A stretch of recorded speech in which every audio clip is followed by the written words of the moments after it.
किसी गांव में 4 भाई रहते थे। ये चारों अपनी मूर्खता के लिए मशहूर थे। गांव में कोई भी काम करने जाते तो कुछ न कुछ गड़बड़ जरूर हो जाती। उनकी हरकतों पर पूरा गांव हंसता। एक दिन चारों भाइयों ने सोचा कि उन्हें कुछ सीखना चाहिए ताकि लोग उनकी बेवकूफी पर हंसना बंद कर दें और उनकी इज्जत करें। पहला भाई बोला, भाईजान, ऐसा करते हैं कि कुछ बड़ा और अनोखा काम सीखते हैं जिससे गांव वाले हमारी तारीफ करें।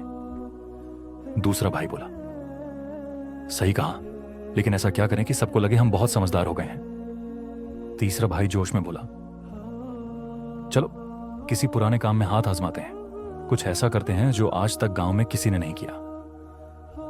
चौथा भाई बोला, ठीक है, लेकिन इस बार हमें एक दूसरे की सलाह माननी पड़ेगी, मूर्खता में कोई काम नहीं करना। तो चारों भाइयों ने तय किया कि वो पुराने खंडहर के पास जाकर कोई बड़ी चीज तैयार करेंगे। अगले दिन चारों भाइयों ने खंडहर की ओर रुख किया। वहां पहुंचकर उन्होंने देखा कि मिट्टी और ईंटें बिखरी पड़ी हैं। पहले भाई ने कहा, हम इनसे एक मूर्ति बनाएंगे, लोग देखकर दंग रह जाएंगे। दूसरा भाई बोला, हाँ, मूर्ति बनाने के बाद मैं इसे रंग दूंगा, ये दिखने में किसी देवता जैसी लगेगी। तीसरा भाई उत्साह से बोला, और मैं इस मूर्ति में प्राण डालने का नाटक करूंगा, सबको लगेगा कि यह जिंदा हो गई है। चौथा भाई, जो हमेशा थोड़ा समझदार था, बोला, भाई, ऐसा करने से पहले सोच लो, अगर यह मूर्ति गिर गई या लोगों ने हमें झूठा समझा तो क्या करेंगे। लेकिन बाकी तीनों उसकी बात को हंसी में उड़ा देते हैं और काम शुरू कर देते हैं। पहला भाई मिट्टी और ईंटों से बड़ी सी मूर्ति बनाने में लग जाता है। उसने एक दिन में मूर्ति बना दी।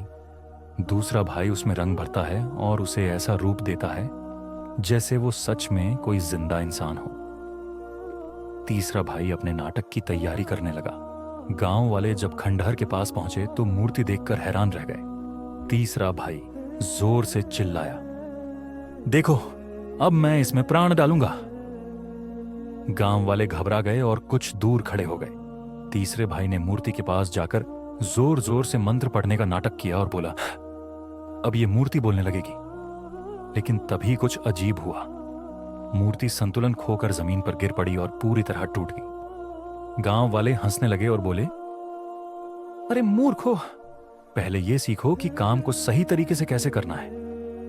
बिना सोचे समझे ऐसा कोई काम करते हो तो नतीजा यही होगा।